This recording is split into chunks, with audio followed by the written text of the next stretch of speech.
I will turn And my then I'm phone on silent. going to do an official introduction. Before I do that, for people who are here, two things. Keep yourself on mute when you're not talking because otherwise it'll just be like annoying background noise. Also, if you're willing to, can you turn your video on just because I think it's depressing when there's lots of just like empty squares. Especially like I can't speak for Tanisha, but like when I'm giving a talk and there's empty squares, it's kind of, I don't know. It's a little depressing, right? Yeah, You're more sometimes. accepting. Or something, I just imagine like they don't have pants on or something. It's fine. No, I'd rather have faces with pants. Yeah, it's fair. Um, okay, so we mostly, to let Tanisha know, most of you are from Sport and Society, which is an honors course with people from a variety of backgrounds. We've got people in sociology, some people from exercise science, we've got some journalism majors, so people from all over the place, some nursing majors, and then there's a Ooh, few people from intro to sociology who are just interested in the topic and are joining to get to hear what you have to say. So today we are lucky enough to have Tunisha Singleton join us. It's always nice when you get to hear someone else talk other than me. I think, I don't know. Um, but so Dr. Tunisha Singleton has her PhD in media psychology. She's taught a number of courses and have been involved with a lot of exciting projects related to sport and society in different ways. So this includes projects on fan experience and identity. It includes projects and work related to brand management and storytelling. Also looking at shifting consumption that comes with new technologies related to sport. Tanisha also hosts the I Have Questions podcast, which is so worth listening to. And at some point, I'm always pressuring Tanisha to record more episodes, but it's a really good podcast. And then, perhaps most important for today, Tanisha's on the board for the Black Girl Hockey Club, which is one of the projects I'm really excited about. I'm wearing my shirt today in Oh, honor of that. good stuff. I'm not even wearing Yeah, it. Man, I I know. saw. And then, oh, the other thing that's important, I'm curious what you think before we actually have Tanisha talk about the important things. Tanisha is a huge fan of the Saw franchise, and I'm constantly Oh, being pressured to watch more to watch more of these movies. Is the Saw brought franchise props. good? What do you all think? I brought props. Do people actually like the Saw franchise here? The It Saw gives me so franchise is much my anxiety. favorite horror movie franchise. For real? Staying on Hmm. business. Yep. I really like horror I movies, told and you I that don't before. Thank I now you. I'm remembering it now. Other people? Do people who is with me that they like horror but they don't like Saw? Can anyone else agree? I like psychological horror, but Yes. like Thank you, Joy. whenever like there's just a creepy dude like murdering people because he feels like it just gives me so much anxiety. Like I don't know why, but like if like there's just a guy like, oh, I want to kill this woman because she's cool, or like even the Jeffrey Dahmer show, like that kind of stuff like freaks me out. Like if like there's just a guy that In feels a like good way or it bad way? in Like a you don't bad watch way, but you like in a very okay, so you bad don't watch way. yes, I agree. Like I Okay. like It psychological has a horror. purpose. He Okay, yeah, doesn't kind look of. random. Yeah. Okay, yeah, but like I like Okay, more wait. I should not have psychological brought this up. Now that I aspects. think about it, this is going to sidetrack us. We could have a different day where we bring in Tanisha. I actually want other survey question. If I teach a class related to horror movies, will people take it? Is that something that would interest people? Okay, I'll I might take do a it. sociology horror movies. And well, I'm going to bring you in to talk when we do that for sure. Yeah, Okay, I'm so not I'm gonna going to turn it fail. over to Dr. Singleton now. And listen, ask questions, take advantage of this amazing resource, and Tanisha being kind enough to join us. So maybe let's do some applause, and then I'm going to stop talking. Oh, come on. Oh, that's so sweet. That's great. I was expecting you all to do it in person, and like I was gonna have the Power Ranger big head, You told me not to do that. I know. I thought this would be just a little bit more feasible. But thank you, Kyle, for letting me be here. Pleasure to, see all your little Zoom faces, except for a couple of you. I understand.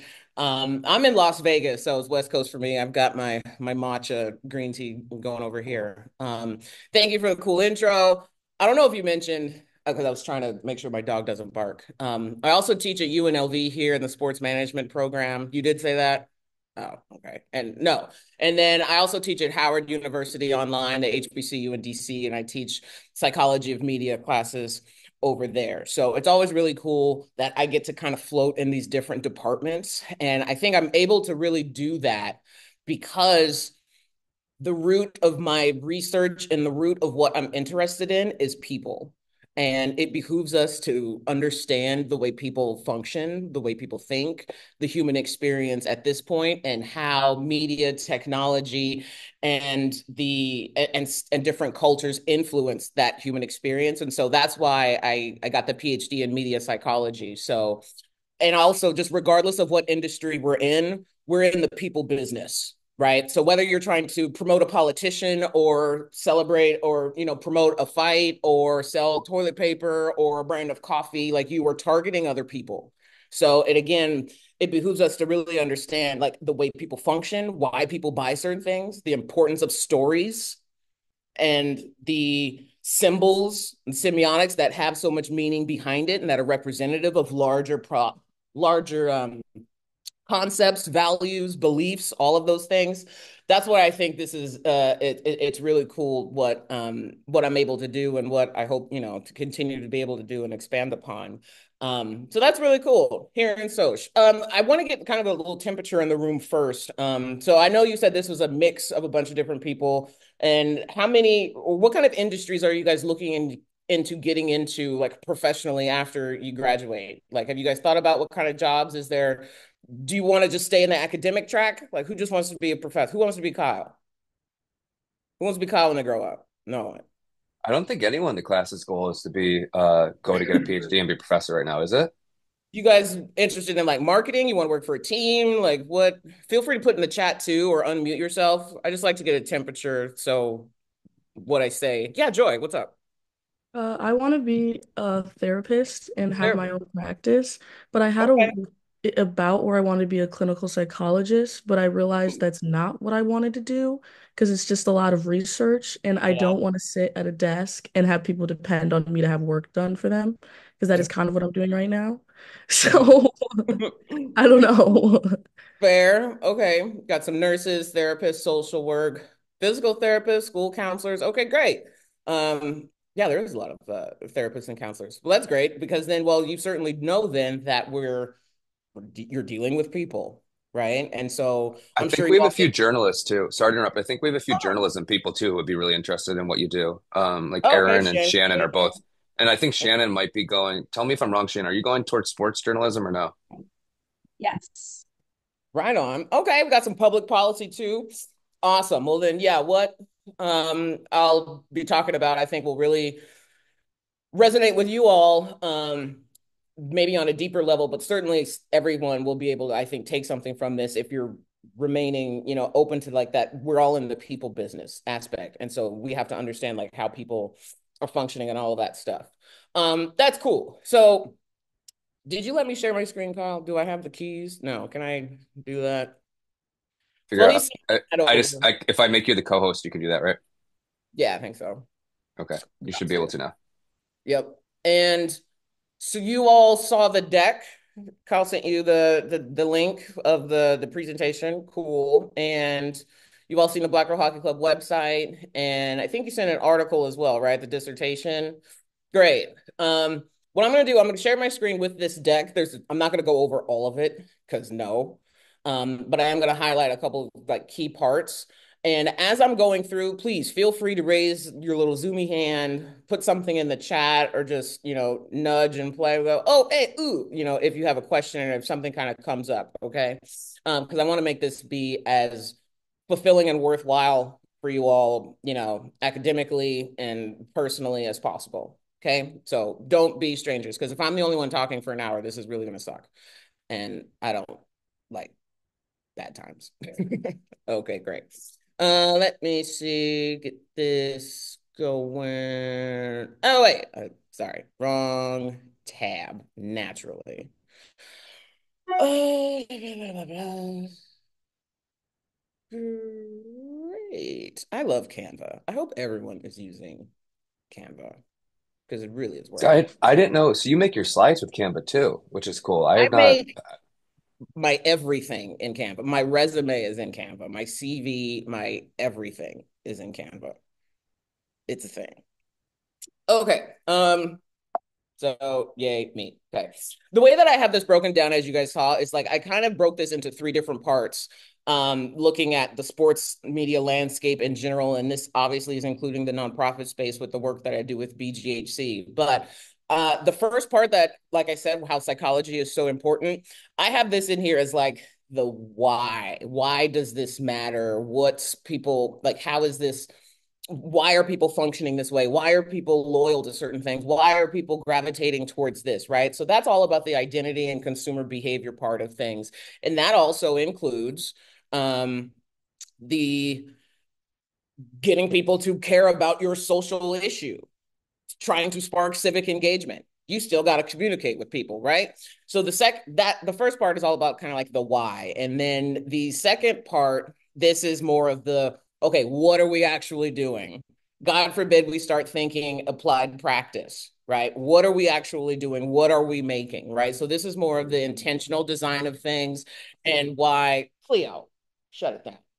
And why you're using research to inform the design of certain strategies, right? So that's the what. And then the last part is really the how. How does this impact people? How does this make a difference in society? How does this make a difference and impact somebody's values, beliefs, and all of those kinds of things? Okay. So you could think about these three different parts as you kind of read it and browse through it on your own. Because again, I'm not going to go through every slide, but it's that why, what, and how aspect of it.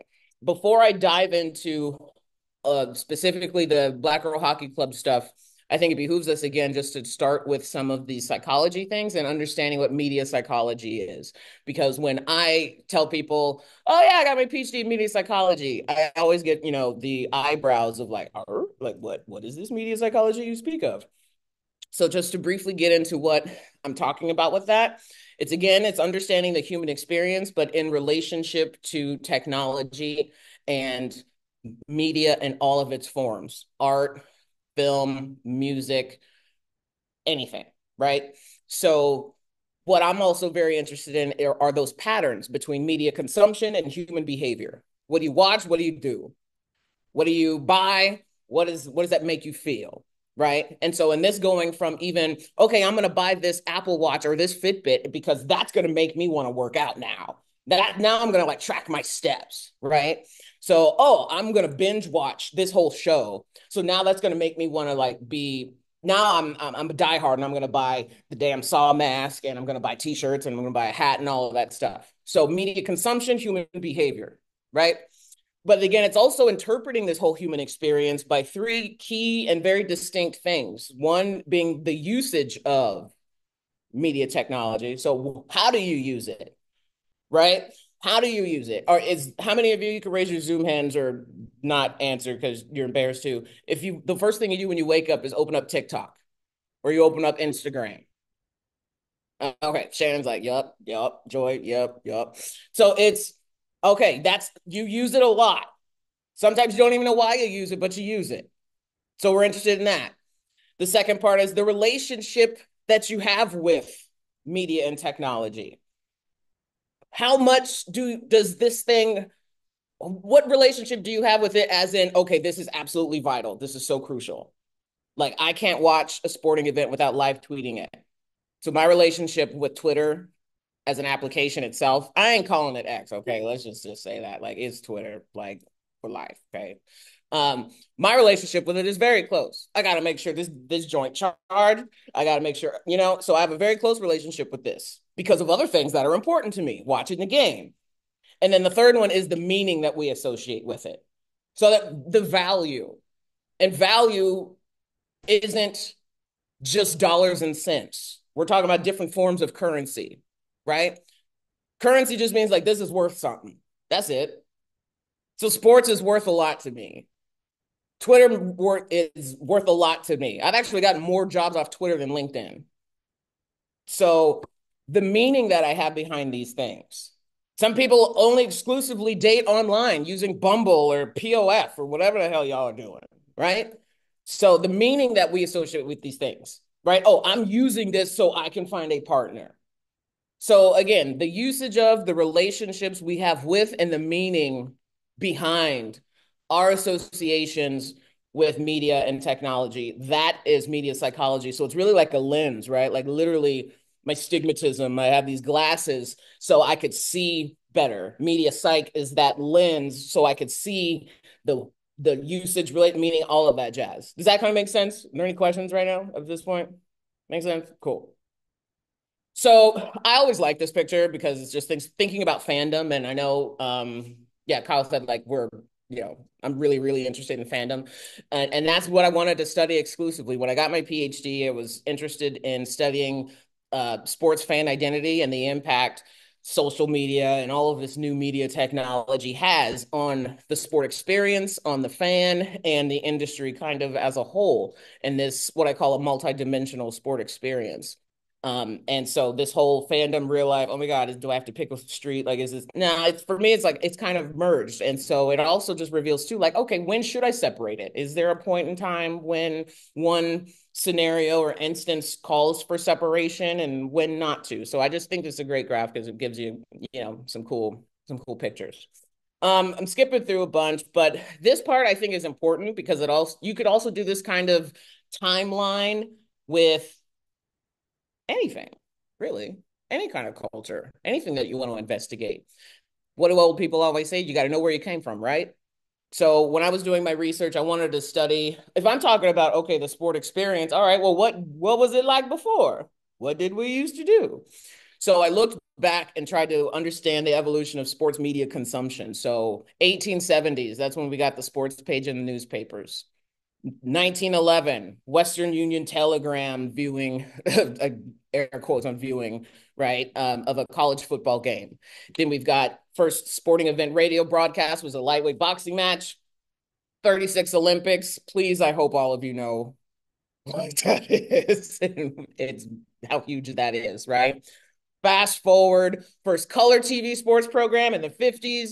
ESPN goes 24/7 in 79, all the way into, okay, now we've got Thursday night football on Amazon Prime. We've got OTT. We've got all the kind of subscriptions. We've got NFTs, virtual reality viewing, COSM, immersive experiences, all of this kind of stuff, NFT, digital collectible, NIL, all of this stuff now. What will the future hold in terms of it? So if you look at kind of, again, this whole pattern thing, right? What is this showing? I'm curious. You can put in the chat or you can answer this too. Like, what do you think is, what does this illustrate about the way fans want to watch sports? You look at this trajectory from newspaper to Telegram to color to 24/7 to VR and social and all these apps. Media is important, like technology. They want to be more involved. Yep. What else does it make you think of, or what is this illustrating? I wouldn't have guessed it. It also, to me, what this also suggests is that fans are demanding a more lean-in experience. They want to be closer to the game. Just like Liz said, they want to be more involved. You want more options, right? I want to be able to have a more, you can have a more passive experience, right? It allows you for multitasking. Fans want more sports content. The end. Absolutely. Right.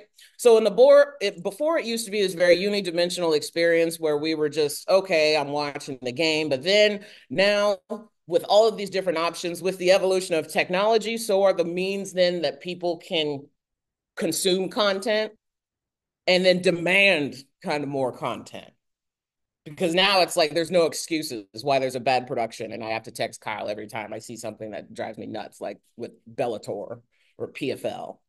So this is the root, the last side part that I'm going to talk about, because I think, and then I'll jump into BGHC, because this is kind of the crux again of how I, as a practitioner, try to function. Because outside of, like Kyle said, outside of teaching, I'm a media consultant. So I have a bunch of different clients in sports or entertainment, in video games, independent athletes, whatever. And I do marketing strategy, content development, hosting, comms, all of those kinds of things, right? And this is always the thing that I go back to in terms of how can I create retention? How do I create commitment? How do I make people give a damn, essentially? And so in organizational psychology, they wanted to understand back in like the 80s or 70s, I think, is when this theory originally came out. And it was geared initially towards HR. Like, how do I get rid of, or how do I reduce, or how do I increase? I'm sorry. How do I increase employee retention? How can I keep my employees here so I don't have to keep hiring new people like all the time? Right. So, like, how do I get somebody to stay at Apple? Like, you see people who work at Apple, like, they probably like Apple for life. Like, they're like ride or die. Same with In-N-Out. They've been wearing that hat outside of work, like they're proud of it. Trader Joe's people, on point. They stand on business, right? How do you create loyal employees? Well, when I was doing my research here, I was like, you know what? I wonder if sports fandom is kind of like this. Like, how do you get somebody for life, right? Like, how do you make somebody committed? So, this is what I did. I applied these three different components to sports fandom, coming again from this organizational psychology standpoint. And there's three components on how to build commitment. The first is affective attachment. I call it the want factor. That means I want to be a part of this game. I want to be a part of this company. It reveals the psychological connection that one has with something else, right? Their social identity, they're getting boosted from being a member of, right? So it's all about, that's the want factor. The second is continuance. So this is the need factor for me. This is that FOMO, that fear of missing out because of the perceived cost of missing out. If you don't watch the Super Bowl Monday morning, everybody's gonna be like, oh, did you see that one? And half the time it's not even about the game. Like, did you see that one commercial? Did you see this? Da, da, da, da. So if you miss out on something, you feel like you have to do it. You have to be there. Because even from a work standpoint, oh, I need to go to work or I'm not going to get paid.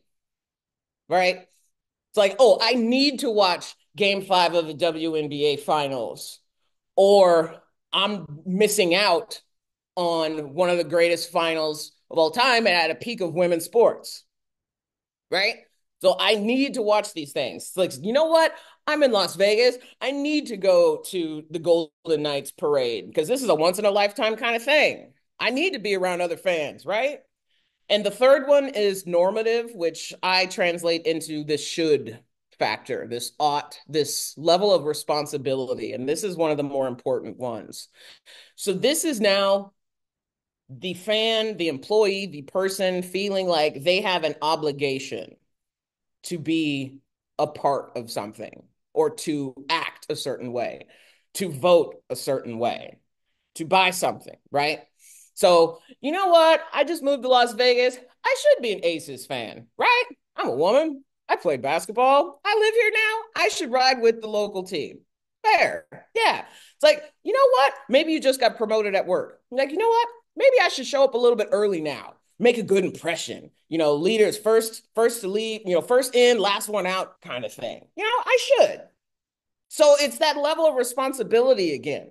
This is why you see every athlete or celebrity or person of influence tell you who they're voting for right now. They tell you what charities that they're donating to and encourage you to do it. Why? Because they think if you're a fan of them, you're going to do what they tell you to do. You're going to be more influenced to act, behave, do something because of your obligation of being a fan of someone or being a part of something. So essentially, that's what I felt sports fandom is. That is the recipe of commitment. If you can make somebody want, need, and feel like they should, you've got somebody committed. You've got somebody committed. You've got the bricks to build a community because you have just made someone want to be a part of it because maybe it's fun, need to be a part of it because maybe you have some level of leadership, and they should be a part of it. And that's coming from more, of a value-based attribute. Does that make sense? Are there any questions at this point? No? Okay, cool. Hold on, sip. So that whole want, need, should. That's why I think it was so important. And I'm going to fast forward to some of the Black Girl Hockey Club stuff. Oh, I was in DC like 2 weeks ago for the Capitals 50th home opener. And yes, this is me and a couple of our board members at the home opener for the Capitals. The team sent us out there and gave us tickets, and we all kind of waved, and they let our scholarship winners, I'll get into more of this later, the scholarship winners who were local to the DMV area come out and have a good time and all that kind of stuff, right? But there were a couple of people that I heard into sports journalism. Anybody into like sponsorships, branding, anything like that? Well, from a social standpoint, I think some of this is worthwhile.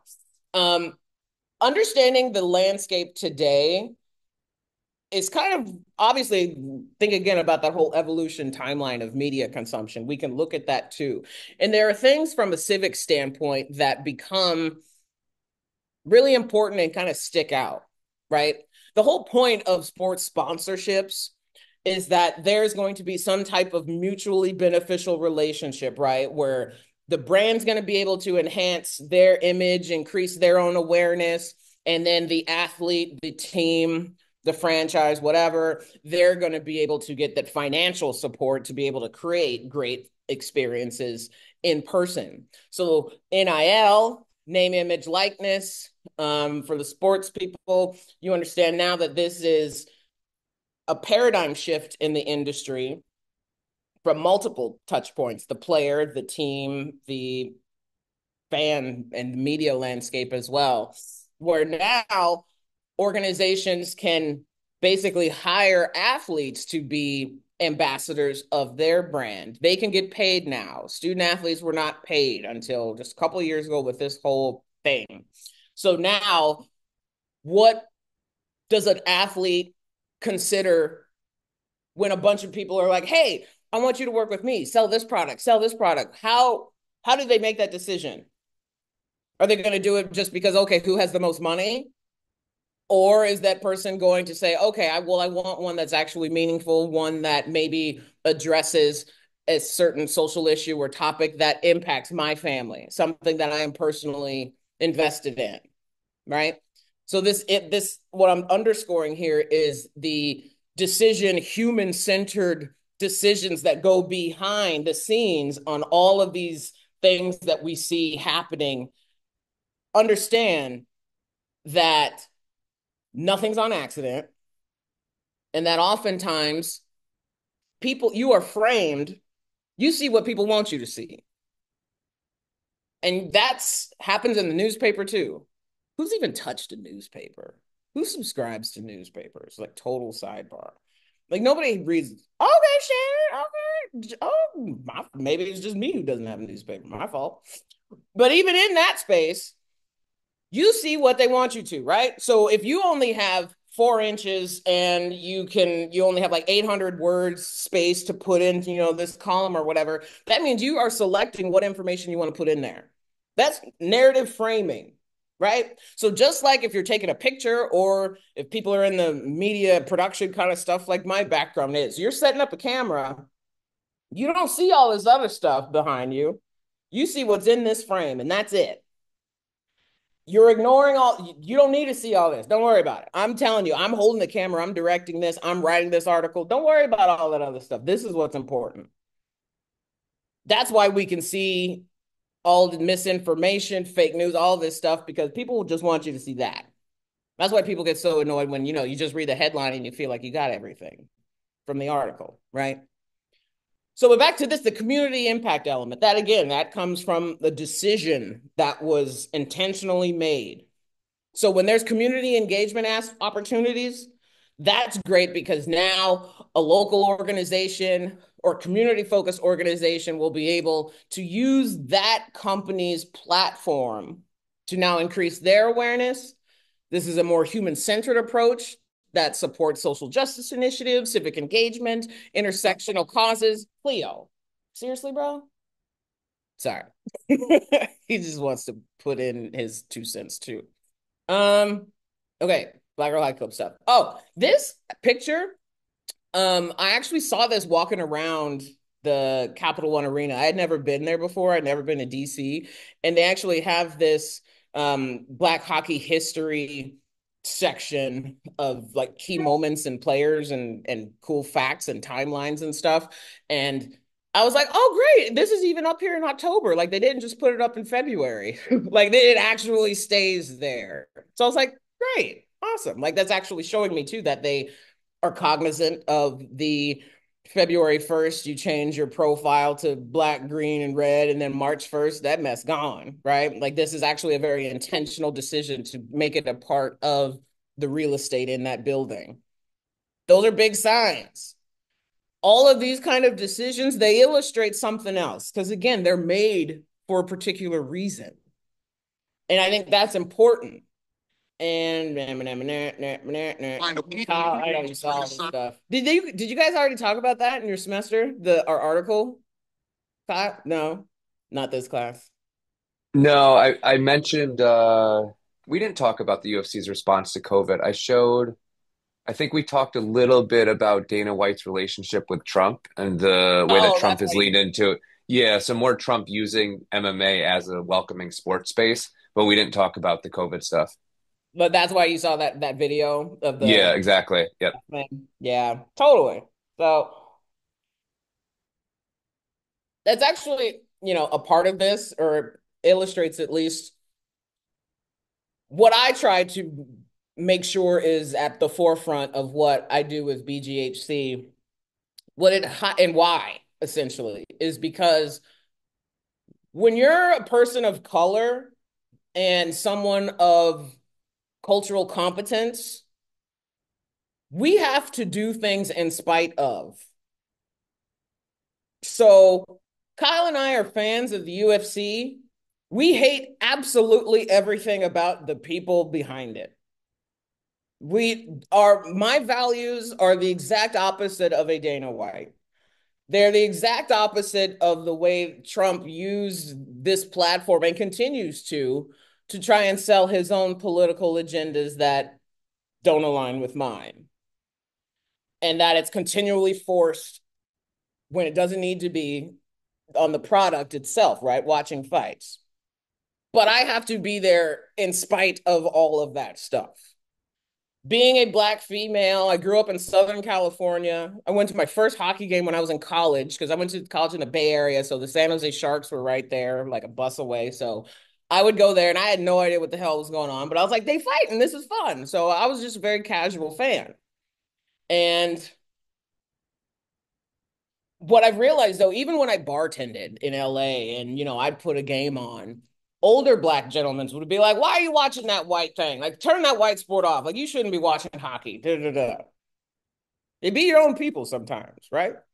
But that also illustrates their experience because them being older, they've been told this is the white sport. You don't belong in this game. So their opinion, their experience with it is just as valid.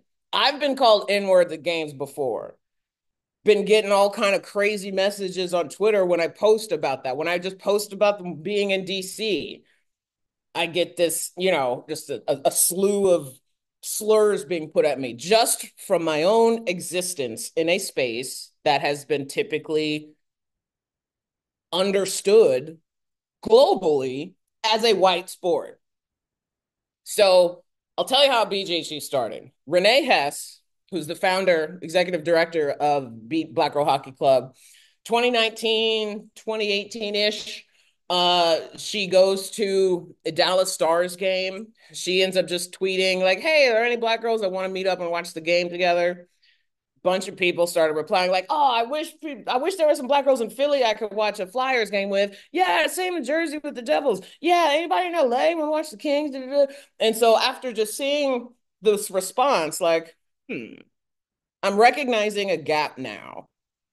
The gap is there are Black women and men, all gender identities, that want to watch the game with other people like them that support them, understand them, and they're not being spoken to.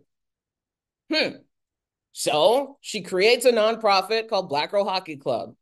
with its mission to build safe spaces for Black women to thrive in all aspects of hockey, but also inspire others, empower. We're all about making a welcoming community in all aspects of the game again. That's watching, playing on ice, whatever. So the story about how I found it. 2019, I'm in LA and I see a random tweet from this Black Girl Hockey Club account, and it was verified. It had a little blue check mark before you could buy it. Okay.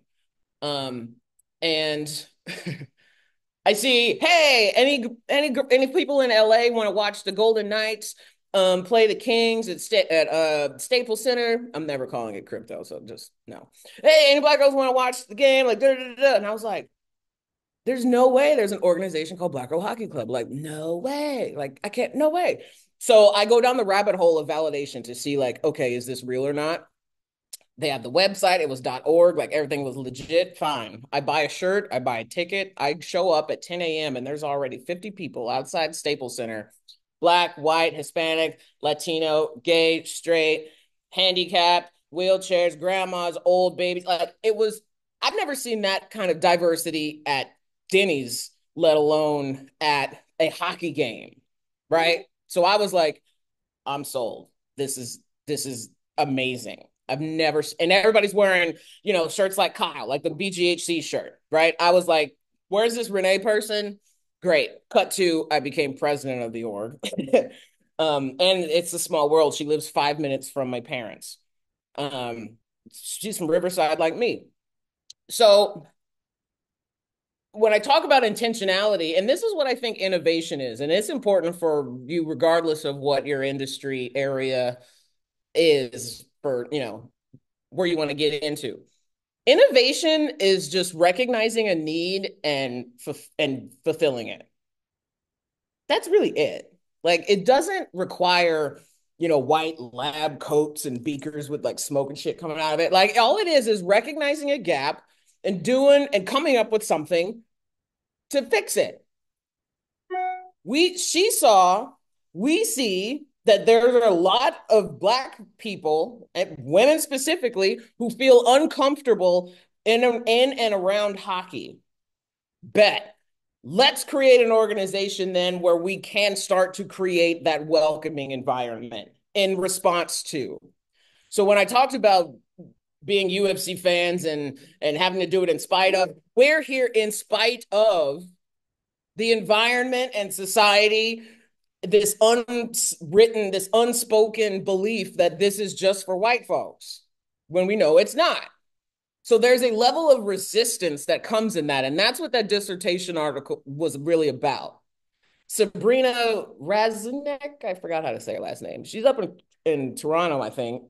And she reached out to us for doing her dissertation. She wanted to do it on Black Girl Hockey Club. So she interviewed me and Renee and a bunch of our young ladies, a part of the organization. And she was essentially saying that there is joy in resistance and being present in spite of things that you can't control. There's a bit of joy in that, in through resistance. And that is something that mostly, marginalized intersectional people will have to deal with, that the dominant groups will not. There's a video that I watched where a woman was saying like authenticity is a privilege. And it really is, because there's never had to be legislation about a white guy's hair, but there is about Black females, Black hair. Legislation, the Crown Act. If you don't know what I'm talking about, look it up. So the resistance, the authenticity, this illustrates a lot of these larger things. And so what I am doing in Black Girl Hockey Club is making sure that we're being very intentional and innovative and in this social justice kind of landscape. So what do I kind of mean by that? I'm skipping it. I'll go to this in a second. What I want to illustrate is matching values with action. Okay. So, and how this intentionality and innovation is not hard. Like you literally just have to strip away all of this weird understanding or belief that being successful, or that making a difference is really hard. Like it's really not. We just have to get specific because specificity is what's hard. That's the hard part. So when Black Girl Hockey Club, we value inclusion and accessibility. Bet we'll create a scholarship program to off because here's the reality. Hockey's the most expensive sport to play. So that automatically means a lot of Black folks are going to be financially gate kept out of it. You can't afford, your kid grows an inch, you need a whole new set of shit, right? So you can't, you're all in it. There's the financial gatekeeping aspect. So bet we'll create a scholarship program where we'll give up, multiple scholarships 3 times a year to girls 9 to 18 around the world to try and help combat some of this financial gatekeeping. We launched a Black Girl Hockey Club Canada. We have a Canadian division now that's run by Sroy Tinker and folks. That launched a couple of years ago because, and fair, we had a lot of Canadian, makes sense, donors who are good friends with us, like Canadian Tire, Tim Hortons, Bow, all that's, so they want to support Canada, fair. But I remember waking up at 3 a.m. once to congratulate a 14-year-old in Kenya who was playing hockey. And I was like, there's no way. Send us pictures. Look it up. Kenyan Ice Lions. The hockey team, it's outstanding. There's like a whole other thing. I need a whole nother hour to talk about how awesome that is. Opportunity and representation. That's something that we value. Bet. What does that look like? I created an L&D program or leadership and development program where now maybe you're like me and you can't skate, but you still like hockey. You're over 18 years of age. So what the hell? Like there's nothing for adults, like something for the middle-aged folks, please. Bet. This is where we have a mentorship program. So any Black person of any gender identity, if they've wanted to learn how to referee, do color commentary, be a journalist, make social media, be a physical therapist, we have a roster of mentors in a variety of different industries and jobs. And if they reach out to us, say like, hey, I want to learn how to do this, bet I will hook you up with the VP of equipment at Bauer, and you'll have a 6-month mentorship with that person. So now, and this is real stuff. We had someone who she was 38 years old. She reached out and said she'd always wanted to be a part of the communications team. She wanted to work in hockey, but didn't think she could. She submitted an application. We talked to her. I hooked her up with the San Jose Sharks. And through a remote kind of internship, she was able to be in there, work and kind of float around, and they were great to her. And she's now learning, and was there for 6 months doing this mentorship. And then it's now, translating into other real work. So that's about creating opportunity. We value opportunity. What does that look like? How do we get specific? Bet I'll create this L&D program. We value community and safe spaces and passion. Bet there's a book club. I ain't in it because I'm tired of reading, but we have watch parties and meetups in person, and we have all kind of other cool things.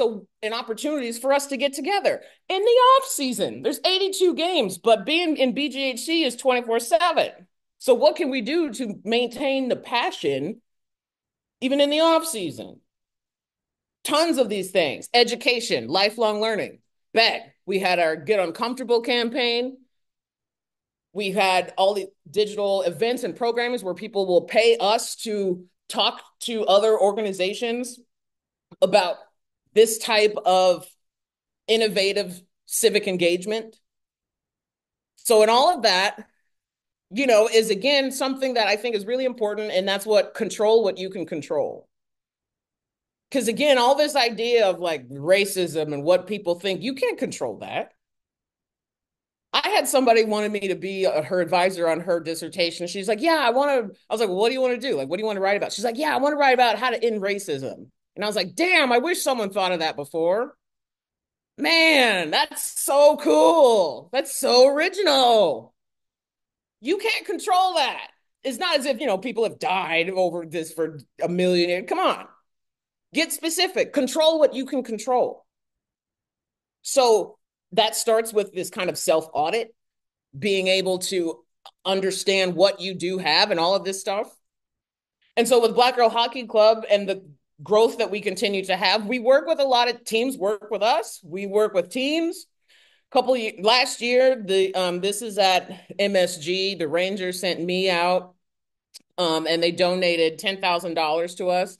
They gave me this sick warm-up jersey because it was for their Black Excellence Night. And normally I don't like to do things in February because it feels forced, because of Black History Month. But then they gave me that jersey and I was like, okay, I'm not mad no more. But they gave me this big Price is Right check, had us on the ice and stuff. So this was like one of the tweets that I had. I was like, hey man, this is awesome. They had me doing interviews around their MSG network and all this stuff. It was great. But then I get these kind of comments, like I said before. This is disgusting. Agreed. The people who preach about racism are the most racist. You ain't growing shit, LMAO. I can count on my fingers how many Black girls care about hockey. Or, just have girls hockey. Like, isn't that segregation? Why wouldn't we want all women to play hockey together? That would be inclusive. Totally ignoring the fact that this isn't a damn league. Completely, like, let's ignore the fact that I literally have it and talk to me like I'm 5 language. This is a community organization to support and like make Black girls feel welcome. And they just want to turn it into playing hockey together. I didn't even say that. But, that reading is fundamental. Reverse segregation, LOL. And if there was a white girl hockey, this would be on the news across the world and people freaking out. So these are just literally one slide of things. And the ones from last year again. I didn't even put in, the stuff that I just got 2 weeks ago from being in DC. So this is nonstop. I want to reply to absolutely all of them, but I also need to keep a job. And I can't reply and say what I want and be employed. Well, I could probably still do my consulting stuff. But anyway, I digress. This is constant. I can't control that. So I don't give a damn. And I understand too that there is a level of personality involved because I'm kind of petty. You get to know me now within this last hour we've been together, right? Like my parents raised me a kind of way where if somebody says you can't do something, do it twice, make sure they RSVP and, do it well. You're not hurting anybody. Don't take crap from people. And now I'm 41 and I've been able to, and I believe that. So, and I tell all the girls, everybody part of our organization is like, yeah, if somebody is harassing you, somebody's bullying you, somebody's giving you messages like this, or you feel down, just tag me in, let me in, and I will happily do it because I keep waiting for reasons to go off. Please tell me. And that's what a community is. A community, not violent sometimes, but it's about supporting each other, having each other's backs, right? And so, and that's what BGHC is, and really kind of, the crux of this stuff, because I can't control this stuff. So that's why, again, I say control what you can control, because that is what's super, super important. And what a lot of the people part of our org and the girls that we help and the women that we help, they talk about how valuable this is. And that's why I say, again, that currency goes beyond dollars and cents. It's all about the worth and how you can, again, get specific. Don't just say what you do, what you value, and then go on. How do you do those things? That is why watching any debate is frustrating, and you're masochistic if you do, because they don't get specific. They say, this, and then when they say, okay, how? Then they start talking about the grandma or something. That's why it's so frustrating. So and this again goes to any industry or job that y'all are thinking about going into, specificity, matching values with action. What are you about? Okay, how are you going to show me? It's like, oh yeah, I like video games. Well, what was the last thing you played? Well, I don't have a console. Huh? I'm a vegetarian.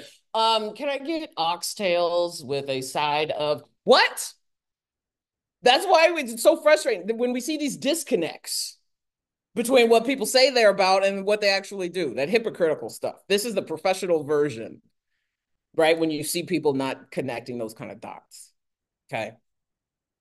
I'll shut up now because there's a bunch more slides, but they're not necessarily kind of about this stuff. But yeah, let's wrap. What are you guys thinking? Yeah, ask any questions related to anything related. I mean, anything really, but any things you're curious about related to Black Girls Hockey Club, the organizing, the networking that happens, or just taking these ideas into other spaces. I'm really curious what you think or what thoughts came up during this. So feel free to just jump in. You don't need to raise your hand or anything.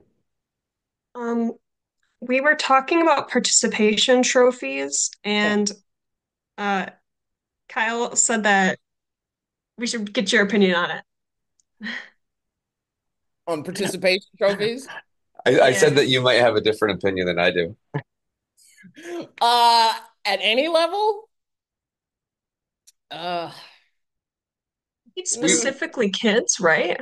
Yeah, we were talking about youth sport, and we were in class. We worked through the idea. It was a tangent even in class, and but it was really the idea was how do you get people to engage with sport and continue to engage with it, and we mostly ended up in a more positive reading of this thing and saying, well, yeah, what's the danger of this? And I was like, well, our guest on Thursday might be more critical. I'm curious. I got participation trophies, and when I played soccer because I don't like to run, so I didn't really participate a lot. But when everyone gets a little certificate, I'm like, oh yay, cool. Well, yeah, no harm in it, right?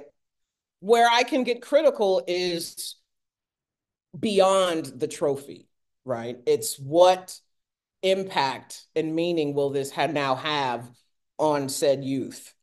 Is it I will always get rewarded for being basic? Am I going to now expect consistently to be praised and not having to do the most? It's like, have you ever you've all done group projects.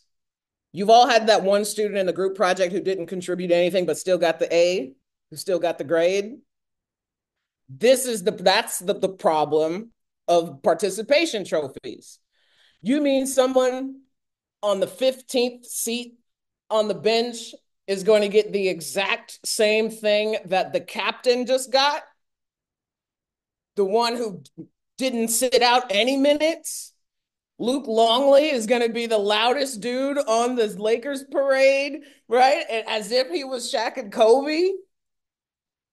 Cool. But I think they're fine but there needs to be something done to make sure that we are not belittling the stars, the real crux of the team, the starters. And that is why we have MVP trophies. That is why we have best defensive player of the year. That is why we have all these other supplemental awards, because we know at the end of the day, everyone's going to get a gold star. But let's not overlook and make that captain feel like, well, damn, if everybody's going to get it, why should I? Why should I even play hard now? Because not everybody's a leader. Not everybody's a leader. Not everybody's Kobe. Not everyone is going to be excellent. That's just the way it is. Some people don't want to either. Some people don't want that level of responsibility. And that's fine. So we can't eliminate or we can't forget to recognize when there are people who embrace grit and embrace wanting to go far above and beyond and have some level of excellence. We can't forget that. So yes, everybody can have participation trophy, cool, but make sure then that you are still recognizing that there is a separation and that there is a gap and that it's okay to have said gap. Is that different than what you thought I was going to be saying, Kyle? No, that's what I thought. That was the expectation. I wanted to get that part of the argument too. Wait, so I have a question for I'm going to ask for the people, especially who are going to things like journalism and working for nonprofits. So, one of the things that impresses me about Black Girl Hockey Club is how quickly it managed to not only grow from people who wanted to have like-minded people to watch a game, but managed to make connections with community organizations and like professional teams. And that's such a big part of becoming a journalist or a nonprofit is just that networking type stuff. Like, how do you manage to make so many connections so quickly? And this is also true with like all your consulting work and stuff. I mean, that's all about making connections. What advice do you have people for entering these spaces and like, I don't know, just vague question, but No, no, it's still a good one. I mean, like I said it kind of tongue in cheek earlier, but it's 100% true that I've gotten majority of my consulting work from Twitter than LinkedIn. And I think if I go back into why, it's probably because I'm so authentic on Twitter and I'm mostly talking about sports or entertainment or media. So if I get a job and or there's a client in sports, entertainment, or media, they know like I'm fluent in this stuff. I'm not just trying to get another job. This is my life, you know? And so in terms of just kind of like advice, authenticity is huge. And I wish I learned, I told all my other students this too. Like I wish I learned a long time ago to stop code switching, to stop fronting to a certain degree because it's exhausting. And it reached a point where it's like my own mental health was suffering because of how, and I didn't know why I was so exhausted. And then it hit me. I was like, wow, because I continually try to meet everyone else's perceived expectation. And it's all imaginary. It's all what I think they want me to do. Okay, here's my sister hat. Okay, here's my daughter hat. Here's my professor face. Here's my consultant face. Like, here's this. And it's exhausting. It's emotionally taxing. And, oh, I'm going to a conference. That means I should wear this. Like, I should say this. Like, oh, my business cards, they're not thick enough. And like, let me do this. Once I just kind of said, and because then I realized the more jobs that I got and the older I get, I was like, wow, everyone I thought was like, oh, and on some pedestal of leadership, they're effing idiots. They're people too. And most of them are really dumb. And they're dumb. And they're in these giant positions of VP and all these titles with reserve parking because they have teams, though. There's real people working and doing the stuff that they get to reap the benefit of. They didn't do all that. Elon didn't do all of this. Tesla ain't because he doesn't know what a screwdriver is. Like, there are other people behind it. So once, maybe it sounds jaded, but once I figured out that it's all gloss and that there was a big front kind of feeling, I was like, well, then shit, I might as well just be me. Because if I know my stuff, which I do, which I think I do, if I do my part and I show up as who I am, fine. If that's not enough for them, I don't want to work with them anyway.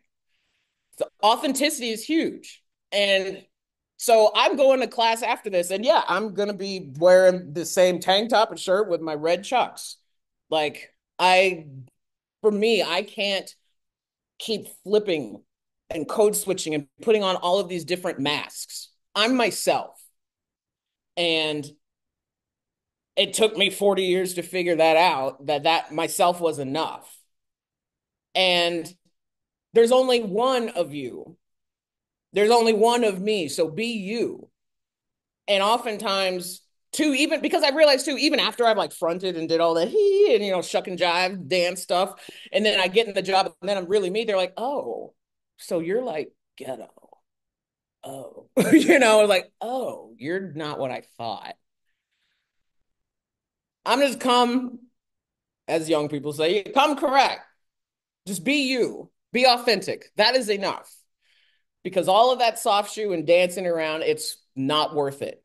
And I promise you, people are going to love who you are for just being you, your authentic self. Because the thing that people tell me all the time is like, oh my God, like you're so real. You're so cool. man, you must be, yeah. It's because I don't have the time anymore to figure out which masks to put on, you know? And so networking, being me, has been working so far. But you've managed to make connections with some sports that people wouldn't necessarily expect. Like you've done things with different professional wrestling groups. How do you make those connections where like you could see the growth of something like Black Girl Hockey Club, but how do you connect when there's some professional wrestling organization? You're like, oh, that's kind of interesting what they're doing. Like how do you like what are the steps to even approaching them? How do they even get to the point of seeing that, your authentic version of who you are? But what's the first step? Yeah, know what you want to say. What do you want out of it? Being explicit. It's like, I want a job. Okay, doing what? So getting that specific part again, right? By no means am I in a position where I have checked all my boxes and I'm done and retired. God, no. There's still 1,000 things that I want to do and haven't done for probably a lot of reasons. And I'm still figuring it out too. And so I think that's a part of a bit of grace that we have to give ourselves in terms of advice too, is that this idea that when you turn 35, it's all figured out is bunk. Like that, just don't think that once you reach there's a certain number of candles on your birthday cake that it's all going to be gravy. Sorry to break it to you, but it's not. And so there's a bit of so there's still stuff that I'm trying to figure out. There's still stuff that I want to accomplish. But what I do and what has worked is when I identify who the hell I want to talk to. Who's the person that is in charge of media communications or community engagement, right? I go to the things that where people are. There's a bit of stalking involved. But oftentimes too, there's some shoot your shot. That's why I'm on Twitter all of the time and have been able to do things because I'll talk to somebody, they'll respond. Great. That means I know they're on their phone. Now I'm going to go in their DM immediately because I know they just tweeted me. They replied to me 4 minutes ago. They're probably still on the toilet or on the couch with their phone. So they're probably going to see it. So, and even sometimes it's not being afraid to reach out, not being afraid to talk to somebody, putting yourselves in these spaces, and also becoming as fluent in the landscape as possible. I subscribe to many different newsletters, journals, sports business journals, communication and sports pro, like all of these things about the industry. And I read, absorb, I'm fluent in all of it. And so when I talk to somebody at Learfield who's all about like college sports and branding, I'm like, oh, well, do you know the Sports Business Journal? Like they're doing this intercollegiate forum in Vegas. Da, da, da, da. Like, oh, you know that person? Know the people, research the people. Because then when you make like, oh, so I saw that you did this thing over there. Like, oh, you paid attention to that? People like a little ego flex. So even if you can recognize, like, hey, I saw your panel at this thing. By the way, lie. They don't need. How are they going to know? They're not. It's like, hey, I heard, or maybe not lie, just word it differently. Like, hey, I heard you did this thing over there. Like, yeah, I'm a big fan. Just lie. And I'm like, oh, you saw that? Oh, thank you. People like that. So you can't be shy because my problem in the beginning was after I moved that tassel from PhD, I thought they were going to start knocking on my door, and they don't come to you. You have to go to them. So it's doing your homework, being fluent in the space, know what you're asking for, and lie. No, not the last part. Ah, I see there's stuff in the chat. Yeah, What is Aaron, that? the last question Aaron asked in the chat, I think is a really good one that you'd have some insight into. Do you think platform matters depending on your own presence on each media and the company organization you're reaching out to, or is Twitter just the most productive? That's a great question. If you're talking about, people want to be in counseling and all of that stuff, probably not even on Twitter. And the thing too was a lot of people got off Twitter because of Elon Musk and things that have Yeah. been happening on it. So that's Aaron's fair. in Aaron's going into journalism, just as some background Okay. too. Yeah. So I think, I mean, It depends because if the person you want to talk to isn't on Twitter, you're not going to quit. And that's happening to me right now. I was trying to reach out to Teresa Gold, who's the commissioner of the Pac-12. She's not on Twitter. And I'm like, well, damn. All right, let me go over here. Where are you? So again, there's a little bit of, well, it's not stalking, it's research, right? So fine, hit them up on LinkedIn then. Or once you start meeting people, this is a true story. When I was in New York 2 weeks at the end of September, I was at the Sports Business Journal event called Game Changers, and they recognized women leaders in sports. I go, I sit in this thing, and I someone that she sounded cool. So I was like, oh, I like what she was saying. Her name is CP, like Chris Plonsky. She's the athletic director of Texas. And so after the event, I go online and her email isn't there. I didn't get a chance to meet her in person. I go online, I see the email configuration that everybody else in the school uses. And I was like, I bet hers is the exact same. La, la, la. And it is, by the way, and so she replies, and in my email, I was like, hey, I was at sports, I was at the thing. I heard you say the thing. This was cool. Help me. In other words, she replies, like, oh my God, yes, we have a Zoom a week later. She sends me 4 contact cards in my phone, like, here, you need to talk to the Mountain West commissioner. You need to talk to the Pac 12, gives me the phones. Bet. Now I'm off and running and already got more calls lined up the rest of the month, but I had to shoot my shot. You have to take the time to research, put yourself out there. So depending on the company, the org, like see where they are, see where they're active. You go to them. If they're active on Twitter, talk to them on Twitter. If they're active on LinkedIn, go to them on LinkedIn. Do the expense, get the free month of premium, and then cancel it so that you can send people messages, so you don't have to pay the $40 or whatever. They always do that. They give you a month for free. Take advantage. That's when you can DM people and you see who's seeing your profile. You guys know what I'm talking about? The LinkedIn premium thing? Because that's what I do, because I ain't paying them for that. So the platform, it matters where you go, where they are, because some aren't on this, some aren't on that. I don't use IG like that, and I really have never used Instagram for anything like that. It's private. But you do have to put yourself out there to some degree. Let's get one more question related to maybe Black Girl Hockey Club or some of the stuff we've been talking about, and then we're gonna run out of time anyway. Bro, Who's got a question related to the Joy. organization or the activities or any of that stuff? Joy has her hand up. Yeah. Oh, I can't see that. I think you're on mute still. Yeah, I'm sorry. I didn't realize I was. But so I was actually you said something about the Crown campaign. Oh, the Crown Like Act. you Yeah. mentioned the Crown Act, and I actually looked it up while you were Yeah. talking about it, and I didn't even know that that was a thing. Like I was like I didn't realize it was like Dove and other brands actually were like doing this. So then I was like we see like with the like Black Girl Hockey Club, like, do they like use that in any way, like, or like connect with them at all, or like, It's a great question. And the answer is no, but not yet.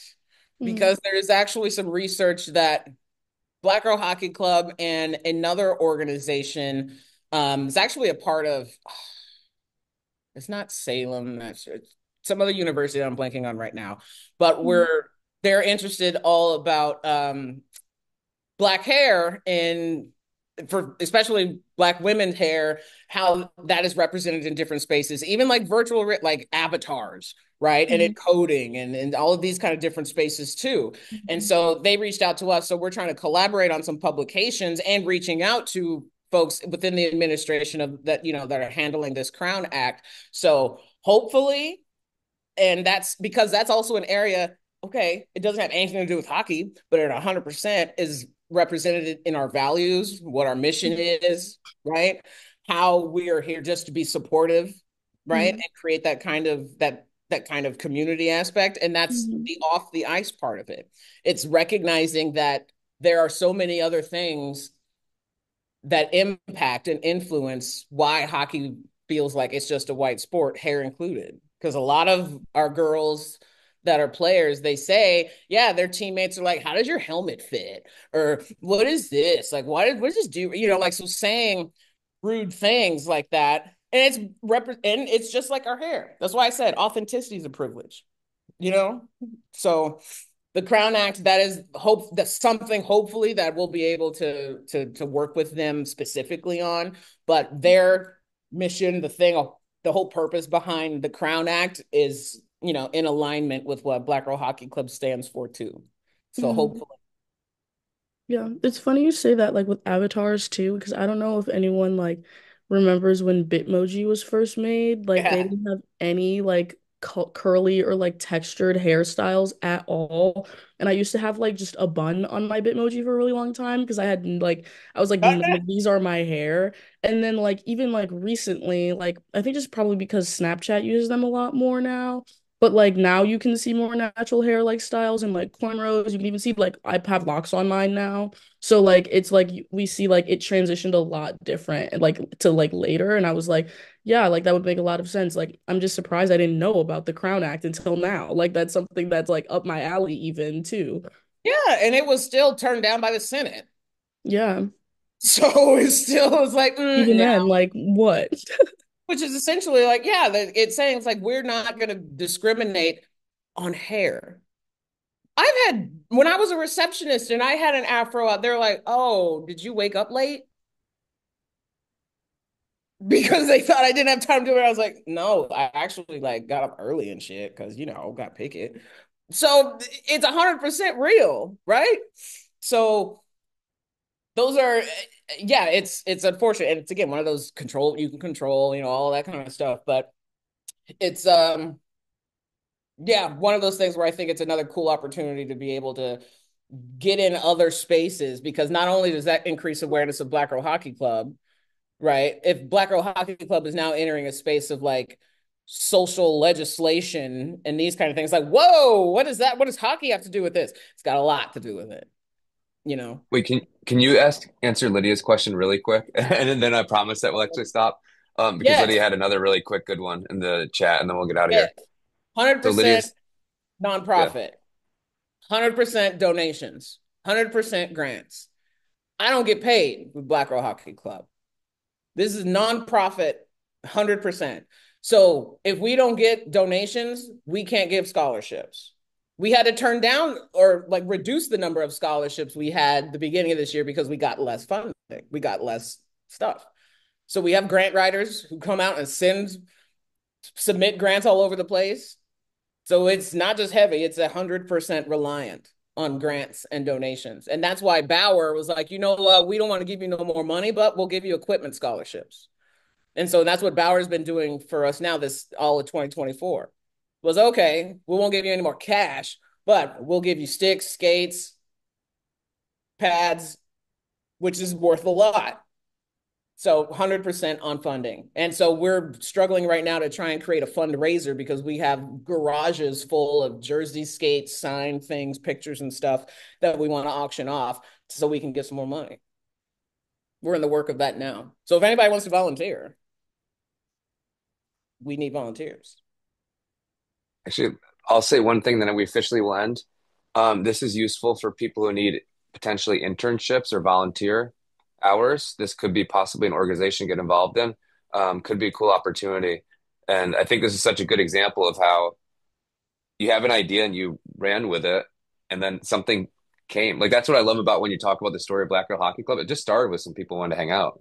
Like that's it, and then it turned into this thing. So, all right, but we should stop here because I know other people have to run off to classes, and then Tanisha has to go off and teach. So, thank you again for joining. This was awesome. Thank you for the good Or questions from students. Um, yeah, thank you. This is wonderful. Appreciate it. you bet, no problem. Reach out anytime. Okay, so maybe let's applause for people who still aren't running off to class. Thank you. Um, and I will, because of this, I'll watch a few Saw movies. Thank you. What are you on, like 4? I'm on four. Yes, just come on, because X was really good. I'll work my way there. But all Yeah, right, thank you again. And if anyone has any more questions about organizations and nonprofit, that type of stuff, is it okay if they email you? Absolutely. Email me, yeah, about anything. Cool. Go All for right. I appreciate it. All right. Bye, everyone. I will see you Bye. all on Tuesday for class.